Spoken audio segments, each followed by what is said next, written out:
ऐसी होती है माँ। विमल बहुत परेशान था। उसे समझ नहीं आ रहा था कि वो इस परिस्थिति से कैसे निपटे।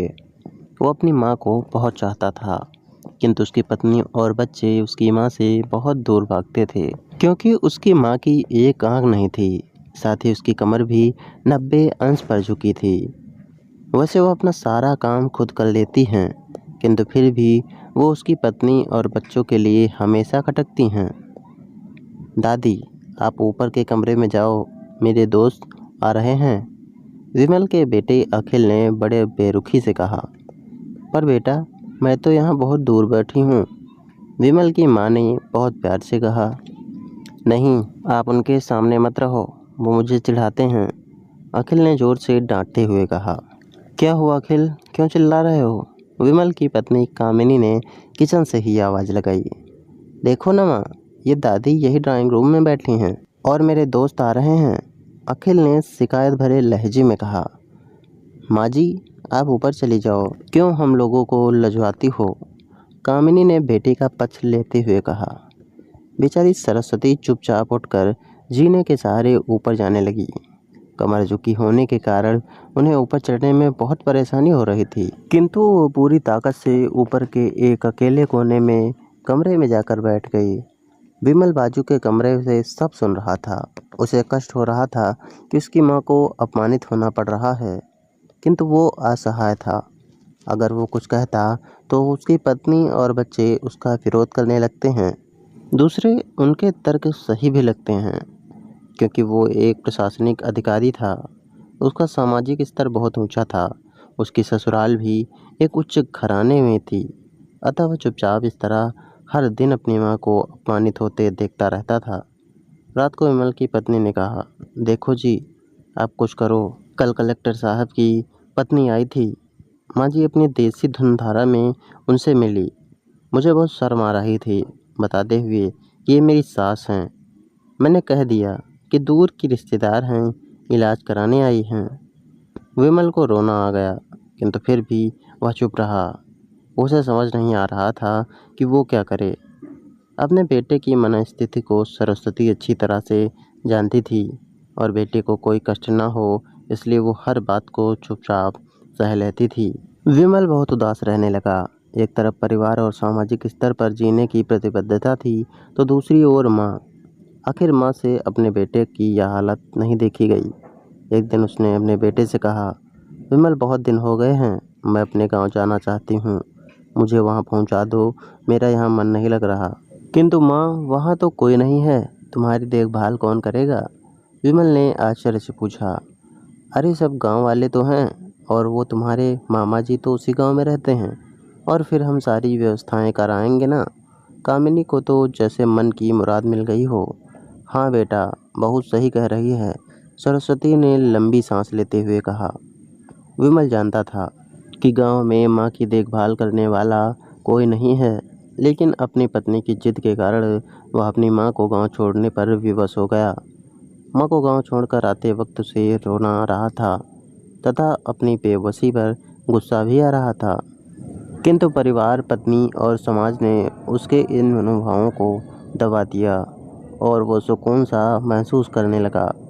कुछ दिनों के बाद उसके चाचा, जो अमेरिका में रहते थे, आने वाले थे। जब विमल बहुत छोटा था, उसके पिता जीवित थे तब वो भारत आए थे, और उसके बाद वो अब भारत आने वाले थे। पूरा परिवार और आस पड़ोस बहुत उत्साहित था। अमेरिका से विमल के डॉक्टर चाचा आ रहे थे। डॉक्टर रमेश ने जैसे ही घर में कदम रखा, सबने मिलकर बहुत उत्साह से उनका स्वागत किया। क्यों, विमल भाभी नहीं दिख रही? कहाँ हैं? डॉक्टर रमेश ने उत्साहपूर्वक पूछा। क्यों विमल भाभी नहीं दिख रही, कहाँ हैं? डॉक्टर रमेश ने उत्साहपूर्वक पूछा। जी वो गांव में रहती हैं, यहाँ उनका मन नहीं लगा, कामिनी ने सपाट लहजे में उत्तर दिया। डॉक्टर रमेश ने विमल की ओर देखा तो विमल ने अपनी आंखें झुका ली।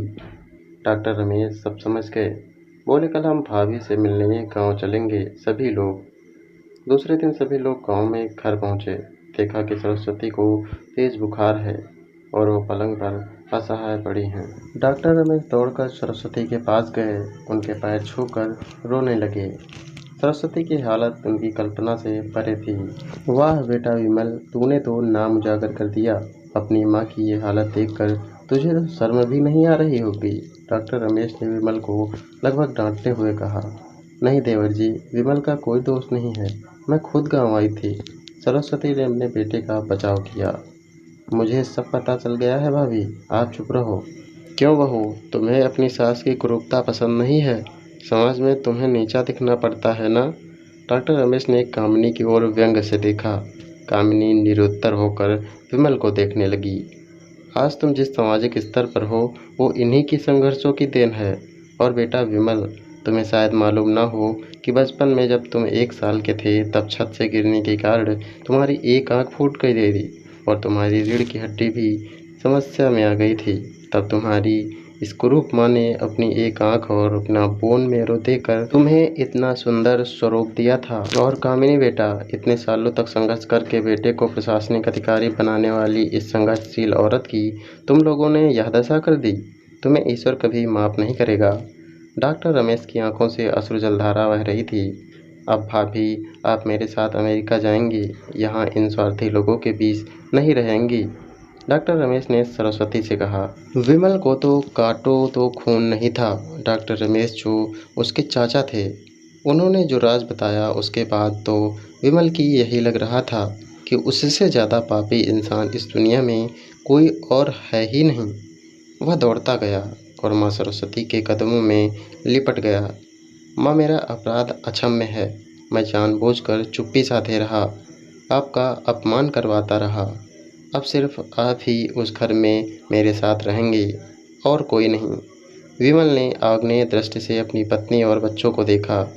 कामिनी को भी बहुत पछतावा था, किंतु उसकी हिम्मत नहीं हो रही थी कि वो सरस्वती से आंख मिलाए। मुस्कुराते हुए अपने पास बुलाया और विमल को डांटते हुए कहा, खबरदार, जो मेरी बहू को मुझसे अलग करने की कोशिश की तो तुम्हें भी घर से बाहर कर दूंगी।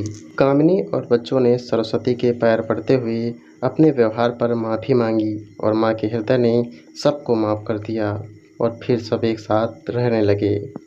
दोस्तों, आप सभी को ये कहानी कैसे लगी कमेंट में ज़रूर बताएं। अगर स्टोरी अच्छी लगी तो वीडियो को लाइक करें, चैनल को सब्सक्राइब करें, दोस्तों के साथ शेयर ज़रूर करें।